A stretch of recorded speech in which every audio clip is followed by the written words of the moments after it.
Welcome to my channel. Dukung terus channel ini dengan like, share, comment, and subscribe.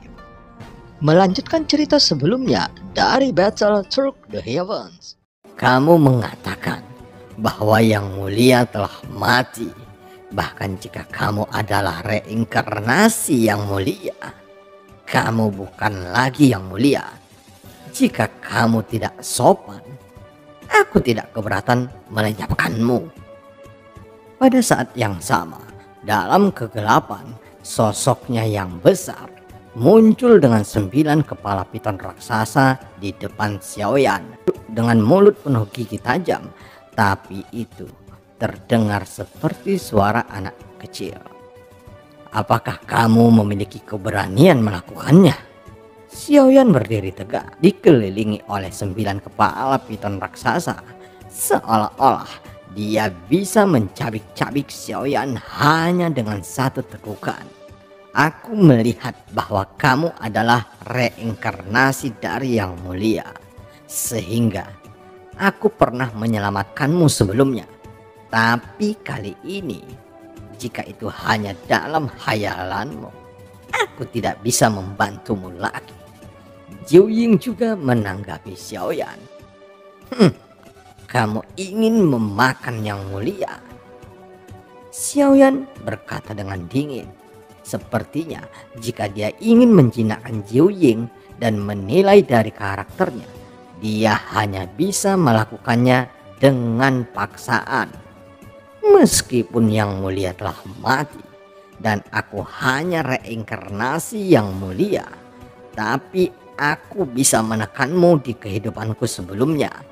Secara alami, aku juga bisa melakukan hal yang sama hari ini.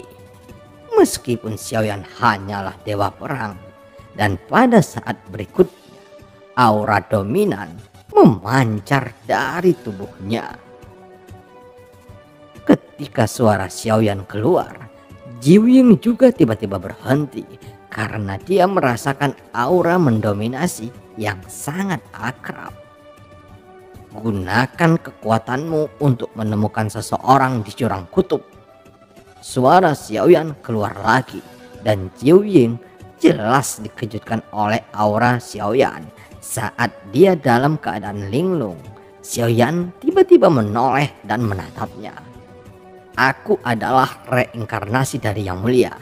Jadi apa yang pernah aku miliki di masa depan juga itu harus menjadi milikku. Temukan untukku. Kamu harusnya sudah familiar dengan jiwa Jimmy. Setelah masalah ini, aku bisa membawamu kembali ke Sensi. Xiaoyan melanjutkan. Ketika dia mendengar kata-kata Sensi, tatapan Jiu Ying segera beralih ke Xiaoyan. Sebagian besar niat membunuh sebelumnya menghilang. Apakah ini benar? Tempat Jiu Ying bukanlah di sini, karena yang mulia meninggalkannya di sini bertahun-tahun yang lalu. Itu sebenarnya adalah milik Sensi. Apakah kamu menanyaiku? Kemudian salah satu kepala ular piton raksasa membuka mulutnya dan meraung. Suaranya menyebar. Dan raksasa jurang yang telah berkumpul sebelumnya seolah-olah diperintahkan oleh raja. Mereka bergegas menuju sekeliling dengan kecepatan yang tinggi. Aku bisa membantumu, tetapi kamu harus memenuhi janjimu dan membawaku kembali ke Sensi. Jiu Ying berkata dengan serius. Sebenarnya dia masih ada sedikit rasa kagum pada Xiaoyan. Lagi pula Xiaoyan yang mendominasi barusan itu membuatnya sekali lagi merasakan sosok dari yang mulia. Pada saat itu dia hanya bisa bertindak patuh sebagai tunggangannya. Meskipun dia belum pernah dipukuli oleh yang mulia, namun melihat sikap Xiaoyan seperti ini, hal itu semakin mengejutkannya. Dan itu mengingatkannya pada yang mulia, dan sepertinya dia masih memiliki ketakutan yang tersisa. Jika kamu tidak dapat menemukan jiwa Jimmy, maka tidak perlu membicarakannya. Xiaoyan menjawab dengan dingin. Kamu seharusnya juga tahu di mana jiwa kaisar klan pemakan jiwa berada, tanya Xiaoyan. Jika Jiu Ying bisa memerintahkan raksasa-raksasa jurang kutub ini, maka apa yang terjadi di seluruh jurang kutub seharusnya tidak akan lepas dari pengawasannya. Aku telah menelannya, jawab Jiu Ying. Xiaoyan terkejut saat mendengar ini dan tiba-tiba menatap Jiu Ying. Apa ditelan olehmu? Xiaoyan berkata dengan heran. Jiu Ying mengangguk. Muntahkan untukku, Xiaoyan berkata lagi. Jiu Ying langsung membeku setelah mendengar itu. Muntahkan? Aku telah menelan jiwanya, Jiu Ying berkata dengan getir. Aku berbicara tentang jiwanya. Cepatlah keluarkan untukku, dan kamu akan menelannya kembali setelah aku mencari informasi di jiwanya, kata Xiaoyan. Jiu Ying segera menunjukkan ekspresi malu. Itu benar-benar sulit dilakukan, tetapi jika kamu hanya membutuhkan ingatannya, itu bukanlah masalah yang besar, kata Jiu Ying. Setelah berbicara, ada cahaya yang mengalir di sekujur tubuhnya, dan kemudian salah satu kepala piton raksasa itu membuka mulutnya perlahan. Kemudian aliran cahaya menuju Xiaoyan, dan cahaya ini secara mengesankan membawa memori kaisar klan pemakan jiwa. Meskipun ini tidak terlalu lengkap, ingatannya seharusnya sekitar 60 atau 70%. Jadi itu seharusnya memiliki ingatan yang kamu butuhkan, jawab Jiu Ying. Sepertinya dia sangat takut Xiaoyan benar-benar memaksanya memuntahkan jiwa kaisar klan pemakan jiwa, karena yang ditelan Jiu Ying adalah puluhan juta jiwa dan sangat tidak mungkin untuk memuntahkannya. Xiaoyan mengulurkan tangannya saat ini dan mengambil ingatan kaisar klan pemakan jiwa, dan dia tidak tahu apakah dia dapat menemukan avatar dewa asli lagi. Tetapi pada saat ini dia telah memiliki ingatan kaisar klan pemakan jiwa. Setidaknya dia bisa menggunakan sepenuhnya avatar kaisar klan pemakan jiwa, dan itu bisa meringankan kebutuhan mendesak ini untuk sementara. Xiaoyan mengambil ingatan itu, dan kekuatan jiwa menyentuh ingatan yang diberikan oleh Jiu Ying di telapak tangannya. Ingatan milik kaisar klan pemakan jiwa ini berbintik-bintik dan terlihat berantakan. Tetapi untuk pengembangan avatar kaisar klan pemakan jiwa, bahkan jika ingatannya berantakan, Xiaoyan harus memilihnya dengan sabar dan membaca ingatannya tentang puluhan juta jiwa dan bagaimana cara tubuh fisik terkondensasi. Avatar kaisar klan pemakan jiwa dan avatar dewa asli memiliki atribut yang sama sekali berbeda. Dalam pertempuran tertentu, avatar kaisar klan pemakan jiwa tidak akan kalah efektif dari avatar dewa asli. Kekuatan Xiaoyan telah meningkat perlahan, dan sekarang dia telah menemukan alasan sebenarnya, yaitu energi dunia terbagi oleh subdunia. Jika kekuatan Xiaoyan bisa tumbuh cepat, maka energi dunia milik Xiaoyan akan diperoleh kembali. Jadi dari sudut pandang Xiaoyan, Jucilah yang mengambil energi dunianya. Demikian pula dari sudut pandang Juci, Xiaoyanlah yang mengambil energi dunianya, sehingga kekuatan Juci bertahan selama bertahun-tahun yang tak terhitung jumlahnya. tidak peduli seberapa keras dia mencoba.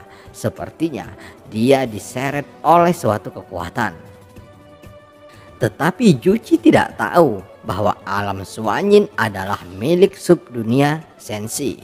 Dan dia tidak tahu bahwa dia dilahirkan setelah dia datang ke alam Suanyin. Antara dia dan Xiaoyan itu pasti akan menjadi pertempuran yang menentukan karena keberadaan kedua belah pihak, dan hanya ada satu pihak yang bisa bertahan. Saat istana Dewa Pemburu yang dia dirikan selama bertahun-tahun telah memiliki pondasi yang semakin kuat dengan berlalunya waktu. Oleh karena itu, bagi Xiaoyan, Juchi adalah tantangan terbesar dalam perjalanannya. Dan Xiaoyan dapat menggunakan pohon dunia lagi setelah 500 tahun kemudian untuk bisa kembali ke dunia Senshi. Tetapi sebelum Xiaoyan dapat mengalahkan Juchi, kembali ke Senshi mungkin tidak terlalu baik baginya. Xiaoyan menutup matanya dan membenamkan dirinya dalam memori Kaisar Klan Pemakan Jiwa. Baru kemudian dia mengerti bahwa Kaisar Klan Pemakan Jiwa tidak sama dengan Istana Surgawi. Kaisar Klan Pemakan Jiwa mengubah tubuhnya menjadi pembawa jiwa. Jiwanya sendiri masih ada, tetapi perilaku Kaisar Klan Pemakan Jiwa sama buruknya dengan Istana Surgawi, membunuh makhluk tanpa pandang bulu untuk merebut jiwa mereka. Pada titik ini, bahkan jika Xiaoyan ingin meningkatkan avatar Kaisar Klan Pemakan Jiwa di masa depan, dia tidak akan mengambil tindakan seperti itu. Kecuali itu adalah jiwa pengembara atau musuh yang dibunuh olehnya. Di dunia kultivasi, tidak ada yang bisa mencapai integritas mutlak karena tidak ada definisi pasti tentang keadilan dan kejahatan. Satu-satunya hal yang harus dilakukan adalah memiliki hati yang jernih. Xiaoyan membuka matanya perlahan karena ingatan Kaisar Klan Pemakan Jiwa membuat Xiaoyan sakit kepala. Bahkan jika dia menutup matanya, alisnya berkerut erat. Dan pada saat ini ketika dia membuka matanya, matanya mengungkapkan perasaan kelelahan. Aku mendapatkan berita, Jiu Ying berkata. Xiaoyan sangat gembira saat mendengar kata-kata itu. Bisakah kamu mengkonfirmasinya? Tanya Xiaoyan. Aku menemukan nafas jiwa Jimmy. Namun aku tidak tahu persis di mana dia membangun tubuh dengan kekuatan fisik yang kuat. Tapi itu muncul di bagian utara jurang kutub dan dia tidak bergerak untuk saat ini, kata Jiu Ying. Bagaimanapun juga, dia telah menelan sepotong jiwa Jimmy sehingga dia bisa langsung mengunci nafas jiwa Jimmy. Ayo pergi. Xiaoyan segera berdiri. Xiaoyan menatap Jiu Ying dan Jiu Ying menatap balik Xiaoyan. Lalu keduanya terdiam tertegun. Apa yang kamu lakukan dengan bingung begini? Jiu Ying menatap Xiaoyan dan dapat dilihat dari matanya bahwa dia jelas tidak terlalu bahagia. Kamu harus tahu bahwa jika kamu ingin kembali ke Senshi, hanya aku yang bisa membantumu, kata Xiaoyan. Tentu saja ketika Xiaoyan benar-benar mengatakan ini, dia tidak memiliki kepercayaan diri di dalam hatinya.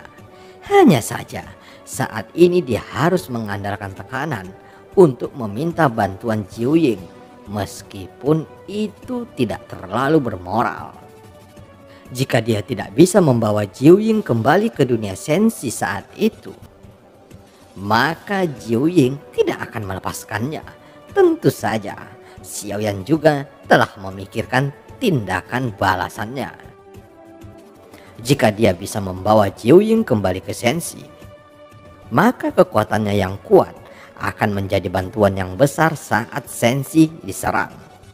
Hanya saja pohon dunia di pagoda emas tidak dapat membawa makhluk hidup apapun lebih dari satu, kecuali Xiaoyan menjadikannya avatar dan menyegelnya di pagoda emas, dan sepertinya ini mungkin satu-satunya cara. Jelas, meski tubuh Jiuying diambil, tapi tidak ada cara untuk mengambil jiwanya. Namun, pohon dunia tidak hanya ada di pagoda emas. Hal itu dibuktikan dengan adanya makhluk lain yang datang ke alam Suanyin, dan pasti ada pohon dunia lain untuk pergi ke dunia lain. Dan film pun berakhir. Sampai ketemu di part selanjutnya.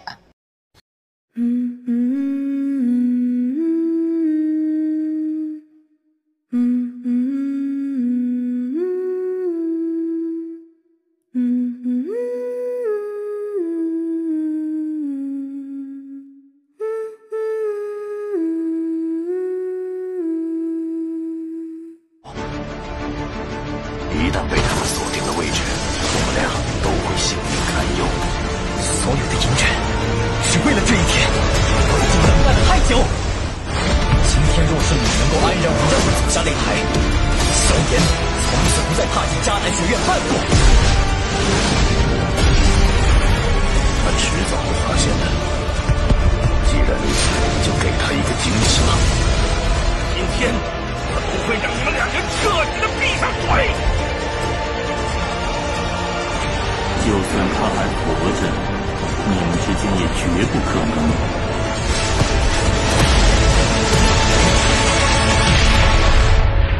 加玛帝国云岚宗，我萧炎回来了。